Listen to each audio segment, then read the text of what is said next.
On India's crowded roads, two-wheelers are commonplace. But Meena Shah is riding a scooter with a difference. It's powered by an electric motor and has a top speed of 25 kilometers an hour. It doesn't need to be registered and can be driven without a license.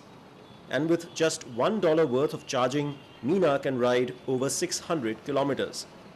Importance तो running cost को ही दिया था क्योंकि 300-400 रुपया महीने में बचता है तो अपने लिए तो अच्छा है और मेंटेनेंस नहीं है, पेट्रोल नहीं है और दूसरा पोल्यूशन का भी महत्व है कि ट्रैफिक सेंस के हिसाब से इतना एनवायरनमेंट में पोल्यूशन है कि थोड़ा भी अब अपनी तरह से एक उंगली जितना काम करता है तो वो बड़ा है ना. Meet the man behind India's rush for e-bikes, Mukesh Bhandari. His company sold its first e-bike last year and has already gone on to sell 30,000. For him, it wasn't just a question of sourcing electric technology available in other parts of the world, he had to modify it for Indian conditions. Our roads are bad, temperatures are very high, and people here tend to overload the vehicles.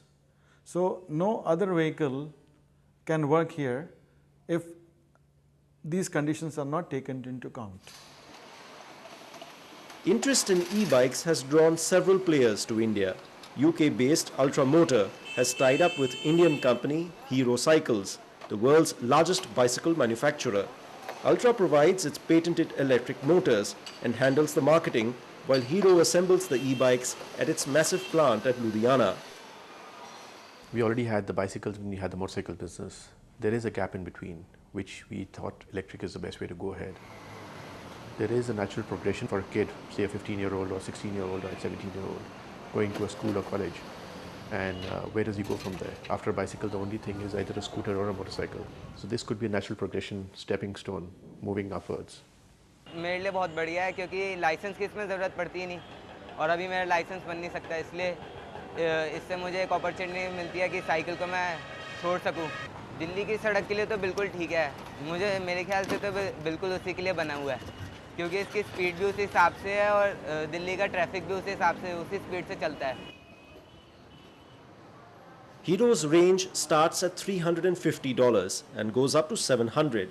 With its e-bike costing far more than a normal bicycle, most Indian customers prefer its electric scooter, which costs the same as petrol-powered scooters in the market. But customers are initially skeptical about the electric motor and the battery. The cost of running this is extremely low. Plus, you require no servicing. You know, unlike an engine product where you need to go in for oil changes and all those, there's nothing of that sort. It's just a filler. You just get the vehicle home at night, take out the battery or plug it into a power point, and the next morning it's charged and you're ready to go for the next day. And you can do this again and again and again and again. These batteries, they are heavy, they are not very easy to carry. So you can't take it to your flat. If you say are living in the 6th floor, you cannot take it there and charge it. You need a charger in your parking lot, and that's not available right now. Neither do the parking lots in your office provide that opportunity.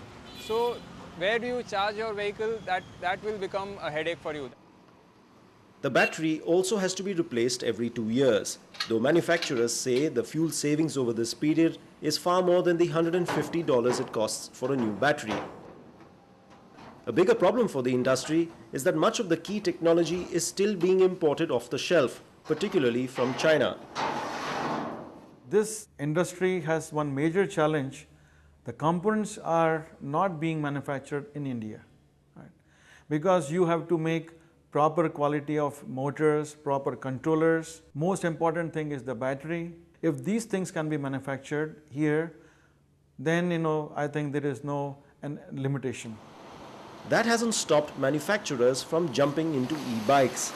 There are over 20 players in India today, though many are little more than importers. The road ahead will be bumpy, with a shakeout expected within a few years. The 4 or 5 big players that survive will be those with strong after-sales and distribution. So far, the focus has been on lower end because it's easier for the certifications and it's easier to get in entry at a lower cost model. But eventually there are going to be higher end vehicles as well, which would run faster, which would run for a longer, which would have a longer range, which would be able to carry more weights and loads, go up mountains, go up hills and everything. But those would require certifications. those would require licensing, those would require all the road tax and everything, and it would be more expensive, certainly. So I think this is only the beginning to start building the market, to create a footprint. Faster and more powerful electric vehicles would certainly help expand the market and attract potential customers who don't find electric power appealing. With India expected to sell 500,000 e-bikes a year, this is clearly a good time to go electric.